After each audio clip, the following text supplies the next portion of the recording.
colon, semicolon, quotation marks, ellipses, exclamation mark, question mark.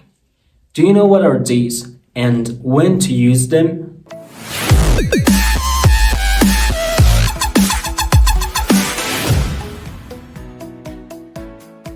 Hello everyone, welcome to my English club. It's me Zahid, and today we are going to learn punctuation marks.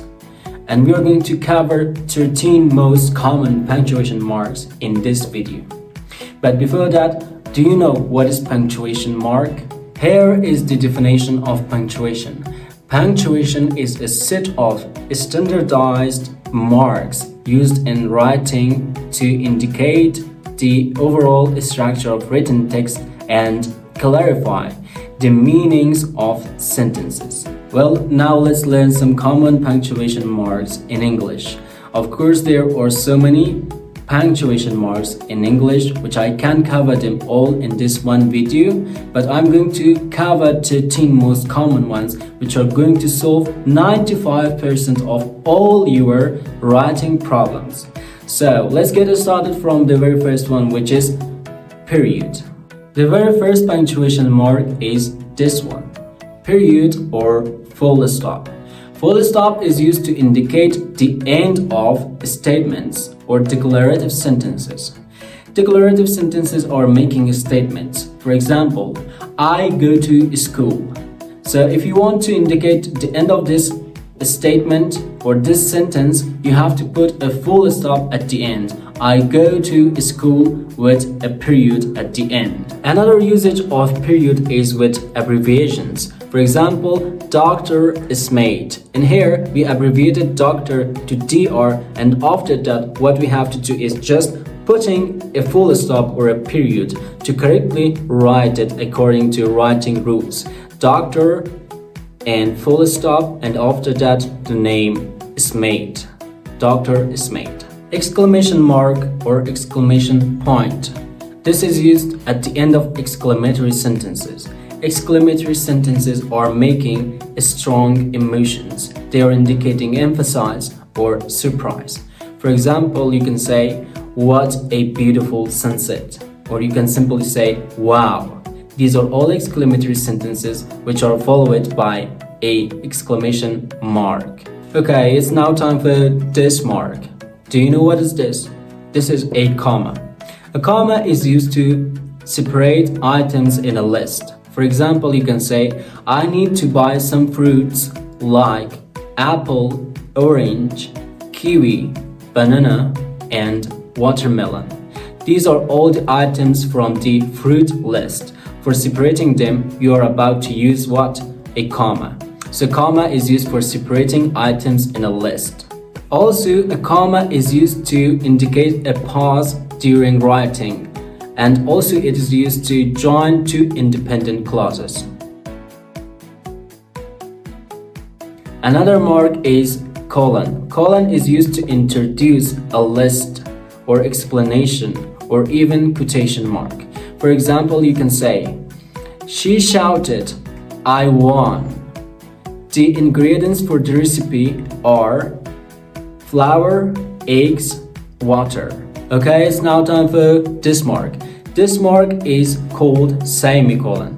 A semicolon is used to join two related independent clauses. Notice here that clauses must be related to each other. Otherwise, you shouldn't use any semicolon. For example, you can say, "I have a presentation at 2 p.m. I have to prepare some presentations." Parentheses. Parentheses are used to indicate additional information or explanation within a sentence. For example, you can say, "The concert which was sold out was amazing." And here, inside parentheses, you are giving more information about the concert. So the concert, which concert? That concert which was sold out was amazing. So you have to put the information inside parentheses.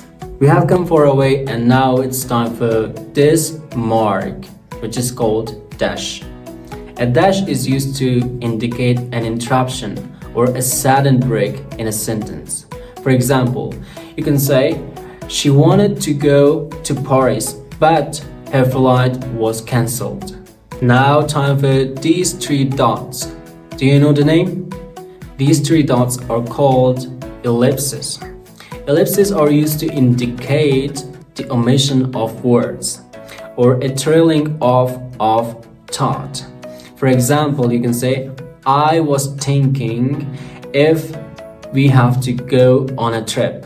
Brackets. Brackets are used to enclose additional information within a quotation, or they are used to clarify or modify within a sentence. For example, the article is stated, according to a recent study, consumption of coffee increased. According to a recent study, here is additional information. About what? About the article. The article is stated. According to what article is stated. So you're using that information inside brackets to indicate additional information about what? About the article. So the article is stated that the consumption of coffee is increased according to a recent study. And now it's time for a very common punctuation mark, which I'm pretty sure all of you are familiar with. And that is quotation marks. Quotation marks are used to enclose direct speech, dialogue, or quotes. For example, he said, I will be back soon. Apostrophe. An apostrophe is used to indicate two things. First, it's used to indicate position, and then it's used to indicate contractions.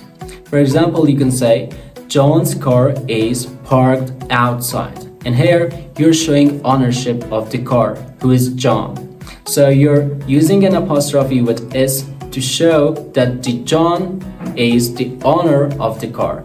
John's car is parked outside. For contraction, you can say, it's a beautiful day. It's a beautiful day. You're contracting it is with it's by using an apostrophe. It's a beautiful day. And finally, the last one is slash. The slash is used to indicate a choice between two options. It's also used in dates. For example, you can say, please choose your preferred option, blue or white. Or you can say, 2023, 5th of April. Thank you so much for following along up to this point. If you really enjoyed and learned something from it, please give it a big thumbs up and subscribe to my channel. For more videos, just stay tuned. I will be back. Bye.